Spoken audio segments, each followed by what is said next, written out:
Bem-vindos, bem-vindas ao podcast Companheiro Espírita, Spiritist Companion, o seu podcast bilíngue sobre a doutrina espírita. Meu nome é Yuri Castro e serei seu companheiro nesta jornada, onde estudaremos, refletiremos e colocaremos em prática os conhecimentos do Espiritismo. Se você gostar do que ouvir, não se esqueça de se inscrever e acompanhar nossos episódios semanais lançados toda segunda-feira. No episódio de hoje, iremos falar sobre um dos pilares do Espiritismo, a reencarnação. O que seria a reencarnação? Como ela se dá? Ela é um reflexo da justiça divina? Vamos estudar? Primeiramente, é importante salientar que o Espiritismo não possui direitos autorais para a reencarnação. O Espiritismo não inventou a reencarnação. A ideia da alma passar por múltiplas existências terrenas já era falada por egípcios, por gregos, hinduístas, budistas, druidas, persas, hebreus, dentre tantos outros. Pesquisadores, inclusive, viram que milhares de anos atrás, no período paleolítico, por exemplo, as pessoas enterravam os corpos em posições fetais, o que muitos interpretaram como uma forma que eles usavam para preparar o espírito para a reencarnação.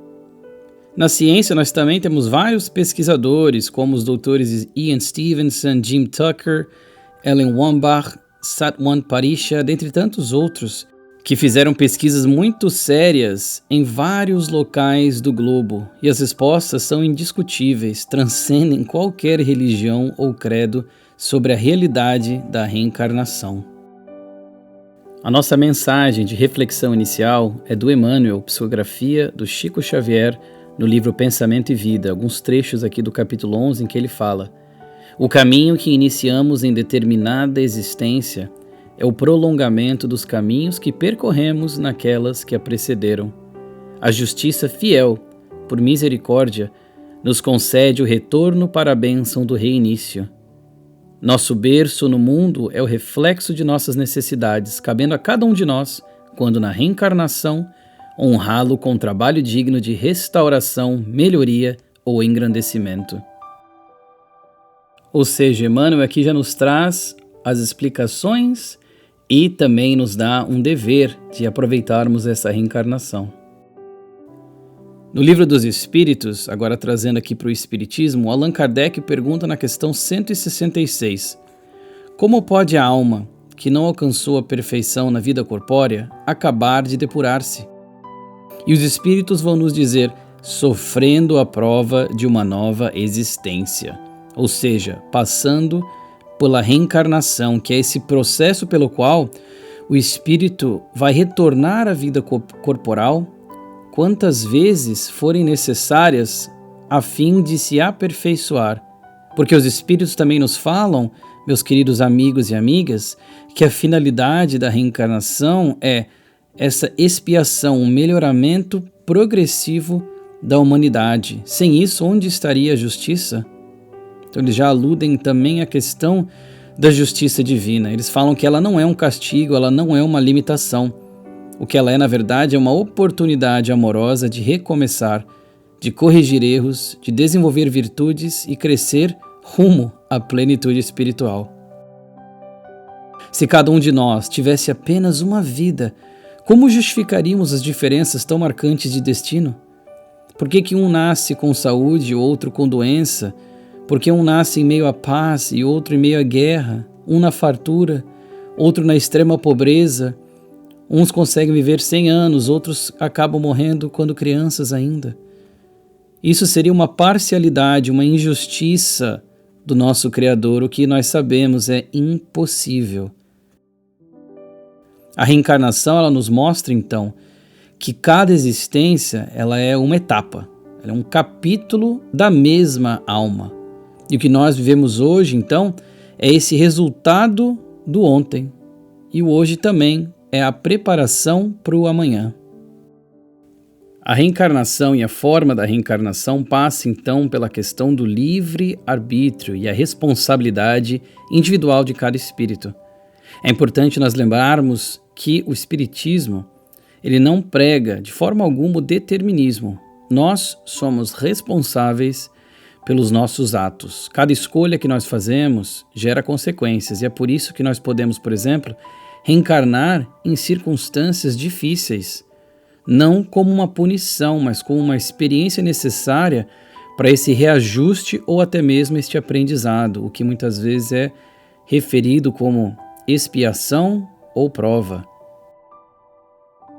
Nós também podemos, no esforço moral e de boa vontade, mudar a nossa trajetória a qualquer momento.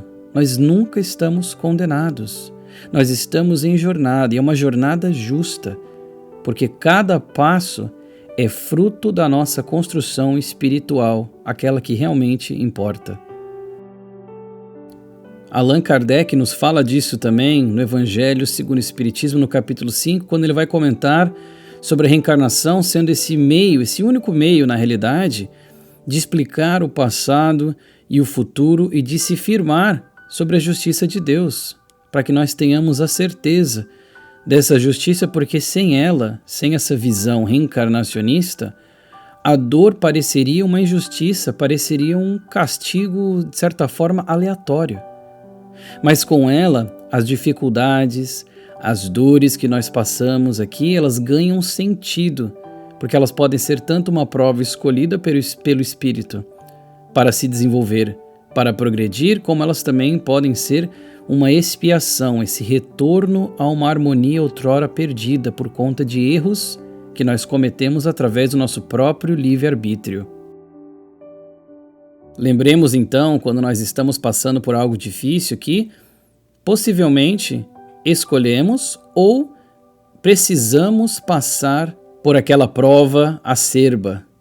Muitos espíritos no livro Céu e Inferno relataram que eles mesmos pediram provas muito difíceis, com a esperança até mesmo de crescer mais rápido, de poder se desenvolver espiritualmente. Isso, então, eu acredito que nos ensina a olhar para os desafios da vida com outros olhos.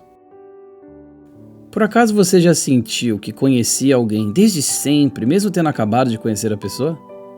Ou já teve laços familiares muito difíceis que pareciam, de certa forma, inexplicáveis?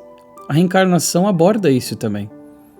No Livro dos Espíritos, eles vão nos falar que esses laços familiares desta reencarnação foram formados muitas vezes por espíritos que já conviveram em outras vidas.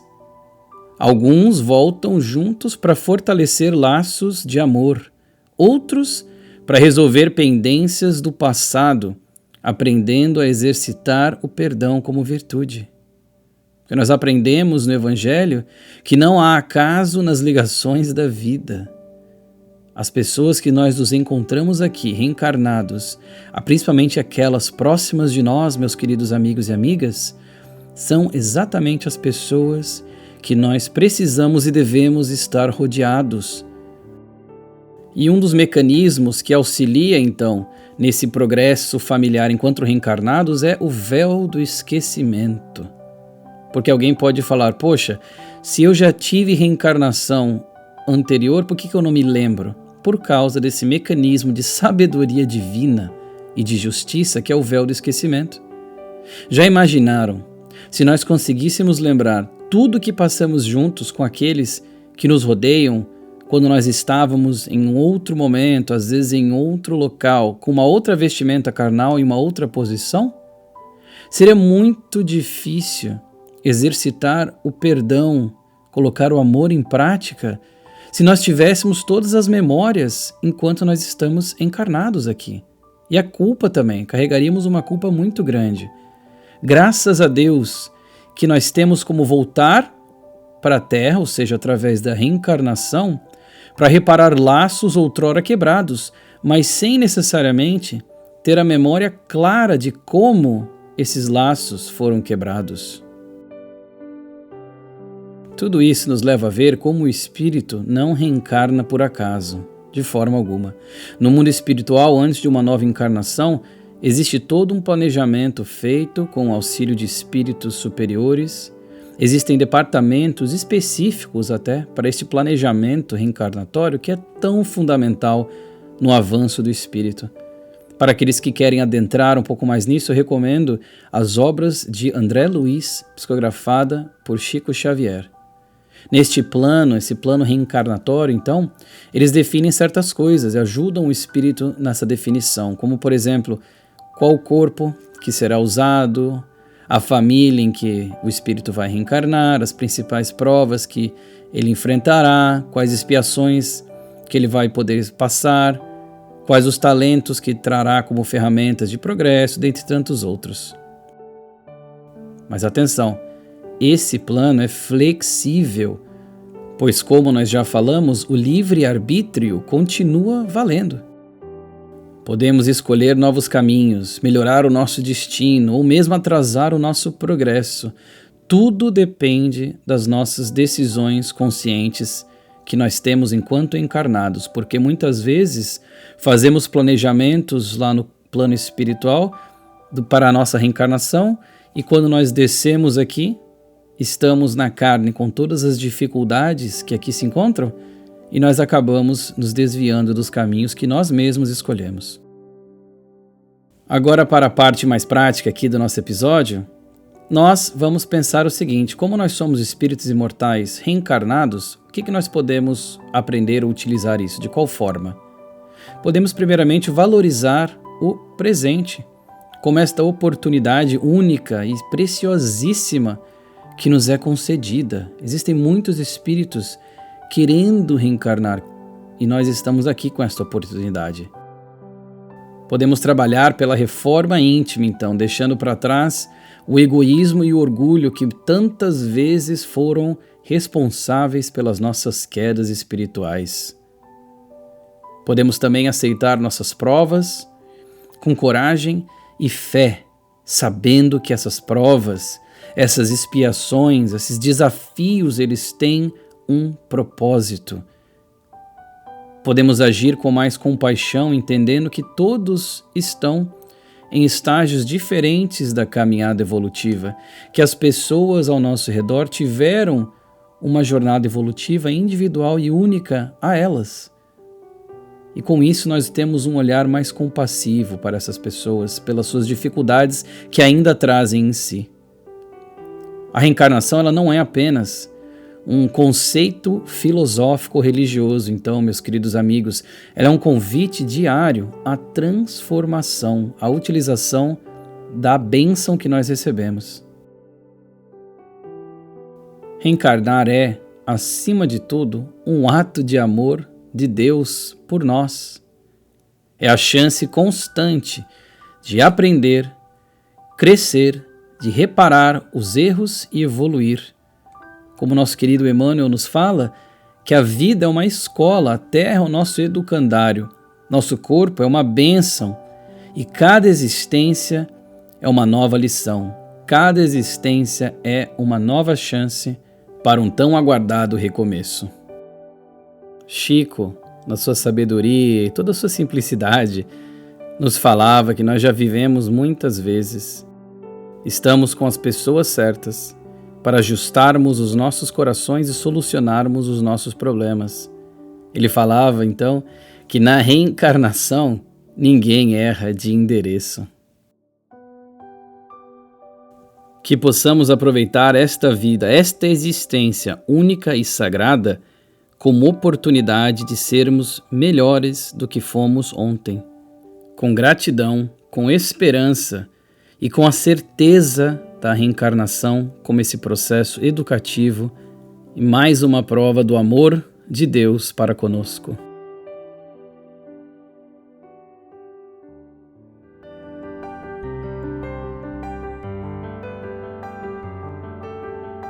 Que alegria que é chegarmos ao final de mais um episódio do nosso podcast. Muito obrigado pela sua presença aqui hoje, meus amigos e minhas amigas. Lembre-se, se essa mensagem tocou seu coração, compartilhe com alguém que também esteja buscando luz e esperança no caminho. Espero que hoje tenha sido útil, nem que seja um pouquinho. Nos encontramos na próxima segunda-feira.